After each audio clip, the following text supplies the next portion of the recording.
भाई जिम मत कर, हाइट रुक जाएगी तेरी, बौना रह जाएगा बौना। बुरा लगा। और एक और मिथ कि अंकल आंटी आपकी उम्र 55 की हो गई है, 60 की हो गई है, जिम मत करिए या वेट ट्रेनिंग से तो बिल्कुल दूर रहिए, आपको इंजरी हो जाएगी, आपकी बॉडी केपेबल नहीं है इतना वेट उठाने के लिए। तो ऐसे ही बहुत सारे मिथ हैं जो सोसाइटी में और ख़ासकर हमारी फिटनेस इंडस्ट्री में बहुत ज़्यादा घूम रहे हैं। तो कुछ उनमें से 5 ऐसे फैक्ट हैं जो बहुत पॉपुलर हैं, उनको आज बस्ट करते हैं। तो वीडियो को लास्ट तक जरूर देखिएगा, आपको कुछ ना कुछ इन्फॉर्मेशन मिलेगी जिनसे आप ऐसे आज के बाद ऐसे मिथ्स पे भरोसा नहीं करेंगे। ठीक है, तो चलिए शुरू करते हैं। हेलो गाइस, मेरा नाम है Ashish Shukla and you are watching Shukla OG. मैंने बहुत सारी वीडियोस बना रखी है ऑलरेडी। अगर आपको कोई भी इन्फॉर्मेशन वाली वीडियो चाहिए जैसे bro split versus push pull legs, तो you can check in my YouTube channel. तो पहले मिथ से शुरू करते हैं, जो है कि low carb diets are the best for the fat loss, जो मैंने लिख के रखी है 5 के 5। तो पहली है ये है कि low carb diets are best for fat loss. तो क्या ये सच है? देखो भाई, सिर्फ लो कार्ब डाइट खाने से आपकी जो फैट लॉस है वो कम बिल्कुल नहीं होगा। और लो कार्ब तो हमें खाना ही नहीं चाहिए। पता है क्यों? लो कार्ब, क्योंकि जो कार्ब होता है वो हमारे टोटल डाइट में जो टोटल उसका पोषण होता है वो 70 से 75% के आसपास होता है। और ऐसा क्यों होता है? इसका एक बहुत बड़ा रीज़न है, क्योंकि कार्ब हमें एनर्जी प्रोवाइड करता है। और भाई जब आपके पास एनर्जी नहीं रहेगी आप एक्सरसाइज कैसे करेंगे? आप एक्सरसाइज तो छोड़ो, अपने आप के जो रोज़ाना के काम रहते हैं वो कैसे करोगे आप लोग? उसके लिए भी तो एनर्जी चाहिए। तो कार्ब बहुत इंपॉर्टेंट है। और हाँ, ये भी है कि कुछ जगह पे कुछ एरियाज़ में लो कार्ब डाइट काम आती है, पर आप लोगों को, जो हम जैसे एवरेज लोग हैं, इनको लो कार्ब डाइट जाने की कोई भी ज़रूरत नहीं है। अगर आप अपनी कैलोरी को मेंटेन करके रखते हैं और उसको बढ़ाते नहीं हैं, अपनी मेंटेन कैलोरी पे खाते हैं और आपको पता है आपकी मेंटेन कैलोरी क्या है, तो आपका वजन नहीं बढ़ेगा, आपका फैट लॉस 100% होगा। तो ऐसी जो होता है ना, कहते हैं कि स्पेशली ये खा लीजिए आपका फैट लॉस बहुत तेज़ी से होगा, स्पेशली ये खा लीजिए बेस्ट है, आपका फैट लॉस अच्छे से होगा। भाई सिंपल सादी ये बात है और सीधी ये बात है, इन सब से कुछ नहीं होगा। कैलोरीज आप मेंटेन रखोगे तो ही आपका फैट लॉस होगा और बहुत अच्छे से होगा। ये आपकी पुरानी ओल्ड और न्यू मेथड दोनों यही है, तो इसी भरोसा करो। जो सेकंड मिथ है क्या है, you must do cardio to lose fat.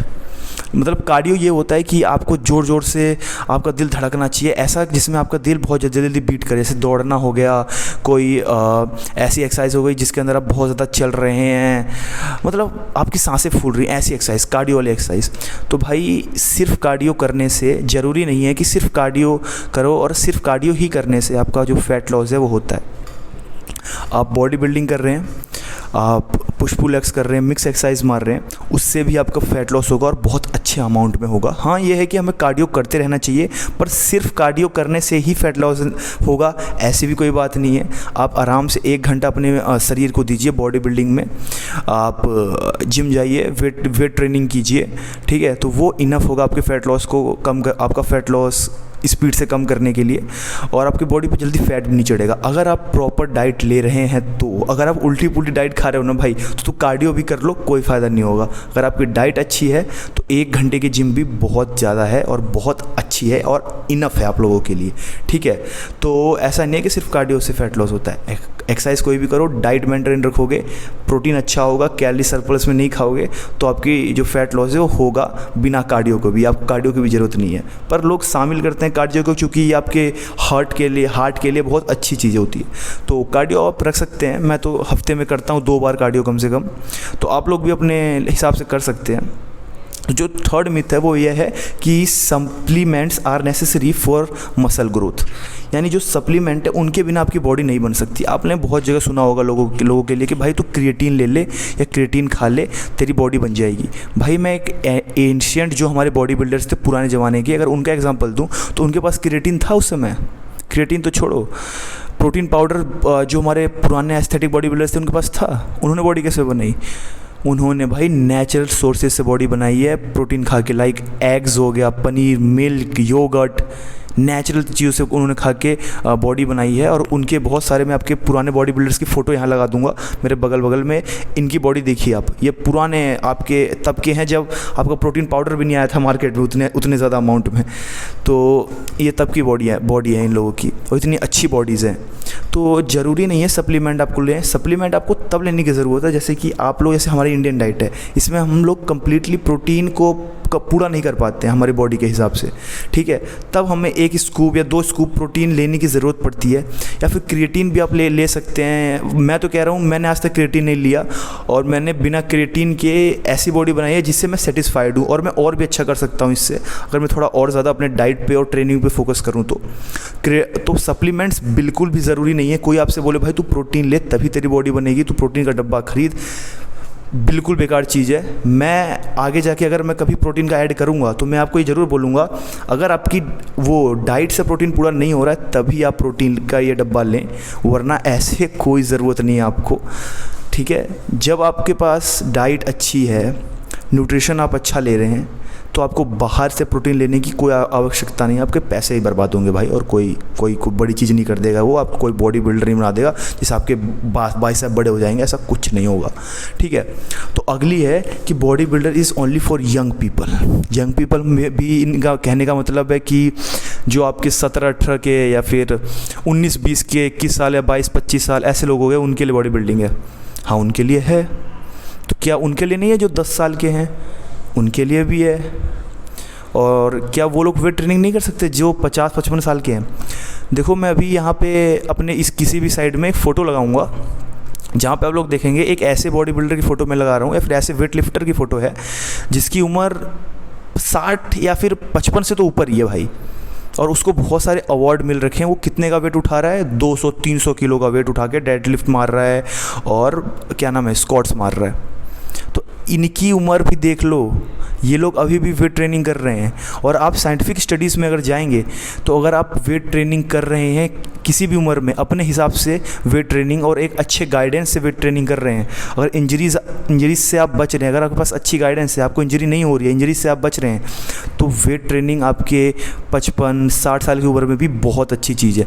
किसी भी ऐसे आदमी की पे बात भरोसा ना करें जिसने ना खुद ट्रेनिंग किया ना कुछ भी किया है, बस आपको ज्ञान दे रहा है क्योंकि उसकी उम्र आपसे ज़्यादा है। ऐसे लोगों को बस सुने, इस कान से और दूसरे कान से टाटा बाय बाय निकाल दे। मैंने भी बहुत सुना भाई, और उनकी बातों को मैंने अप्लाई भी किया था अपनी लाइफ में, तो मुझे प्रॉब्लम हुई। तो मैं आप लोगों को बता रहा हूँ, आप लोग ऐसे लोगों की बात मत सुने जिन्हें कुछ पता नहीं है, वो सिर्फ उनकी उम्र बड़ी है तो आपको ज्ञान दे रहे हैं, ठीक है। तो ऐसी कोई बात नहीं है, बूढ़ा भी कर सकता है वेट लिफ्टिंग। और बूढ़ा मतलब ये नहीं कि अब जिसकी हालत ख़राब है, 90 का है, 100 का है। मेरा मतलब कि जो अभी जिसको शुगर वुगर भी है वो भी एक्सरसाइज कर सकते हैं, पर जिनकी फिज़िकली कोई इंजरी नहीं है, मतलब वो फिज़िकली ठीक है कि वो वेट उठा सकते हैं, एक्सरसाइज कर सकते हैं, तो वो उस उम्र में भी एक्सरसाइज कर सकते हैं। उनको कोई ज़रूरत नहीं है दूसरे लोगों की बात सुनने की कि आप ये मत करें वो मत करें। आप फिट रहेंगे, किसी भी साइंटिफिक स्टडी को उठा के देख लीजिए, आपकी जो मसल है वो स्ट्रॉन्ग ही होगी, बोन्स आपकी स्ट्रॉन्ग ही होगी, क्योंकि जब आप वेट लिफ्टिंग करेंगे तो आपकी जो मसल ब्रेक डाउन होगी उसको आप रिकवरी के लिए आपको प्रोटीन और अच्छा न्यूट्रिशन डाइट भी लेना होगा, और जो आप लेंगे तो आपकी बॉडी अच्छी होगी, ख़राब कभी नहीं होगी। और जो हमारी 5वीं है वो है can weight lifting stop your height. ये तो बेटा खतरनाक वाली चीज़ हो गई। इसी के बारे में तो सबको जानना था। नहीं, नेवर, कभी नहीं। वेट ट्रेनिंग आपकी हाइट पे इफेक्ट कभी भी नहीं डाल सकती। उल्टा, अगर आप वेट ट्रेनिंग कर रहे हैं, एक्सरसाइज कर रहे हैं, तो ये आपके हाइट को बढ़ाने में इसका रोल बहुत ज़्यादा हो सकता है, क्योंकि वेट ट्रेनिंग करने से आपकी मसल टूटती है और उसको आप प्रोटीन खाते हैं तो वो रिकवर होती है, वो ज़्यादा मजबूत होती है और ज़्यादा डेवलप होती है। एक आर्म रेसलर है जिसने अपने राइट हैंड को या फिर लेफ़्ट हैंड को इतना ज़्यादा ट्रेन किया था, उसको इतना ज़्यादा ट्रेन किया था कि उसकी जो हाइट थी, उसके लेफ़्ट वाले हैंड की हड्डी की बोन की हाइट वो थोड़ी सी बढ़ गई थी। यहाँ पे मैं उसका शायद डेविन लेट ऐसे कुछ नाम था उसकी मैं फ़ोटो बगल में लगा दूँगा। तो इसकी जब बढ़ गई यार हाथ की थोड़ी सी बोन की मसल, तो आप लोगों की कैसे कम रह जाएगी। तो हाइट अब बढ़ती है। मैं जब 16 साल का था तब से जिम कर रहा हूँ, 16 का होने वाला था तब से ही कर रहा हूँ जिम। मेरी तो हाइट नहीं रुकी। मैं आज 5'11" का हूँ और जिससे मैं सेटिस्फाइड हूँ। अगर मैं आगे आके और बढ़ता हूँ तो और अच्छी बात है, पर मैं इससे सेटिस्फाइड हूँ। तो यही है, किसी भी ऐसे लोगों की बातों पर भरोसा ना करें जो आपको लगता है कि भाई आपकी हाइट रुक जाएगी। ये सब करने से भाई नहीं रुकेगी। अगर कोई रियल बॉडी बिल्डर है ना, कोई जो साइंटिफिक चीज़ों पे बात करता है या फिर साइंस को मानता है, तो वो आपको सीधी एक ही बात बोलेगा, बेटा तू करके देख, तू कर, ऐसा कुछ नहीं होता, ठीक है। हाइट कभी नहीं रुकेगी आपकी, चाहे आप किसी भी उम्र में बॉडी बिल्डिंग करें या फिर वेट लिफ्टिंग करें। तो अगर आपको इस वीडियो में कुछ भी सीखने को मिला हो तो प्लीज़ लाइक सब्सक्राइब करें, शेयर करें अपने दोस्तों के पास जिनको ये मिथ बस्ट होने की ज़रूरत है जिनकी। और जो भी बातें मैंने बोली हैं ये मैंने साइंटिफिक स्टडीज़ के थ्रू पढ़कर ही बोली हैं। ये वीडियो बनाने से पहले मैं पढ़ता हूँ और उनको कंफर्म करता हूँ ताकि आप नेट पे भी जाके मेरी बात सर्च कर सकें तो वो गलत ना हो। तो अगर आपको कुछ भी पसंद आया तो प्लीज़ लाइक करें, सब्सक्राइब करें। फिर मिलेंगे एक और इन्फॉर्मेटिव वीडियो के साथ जिससे आप लोगों की हेल्प होगी और मुझे भी कुछ नया सीखने को मिलेगा। चलिए, थैंक यू, जय हिंद।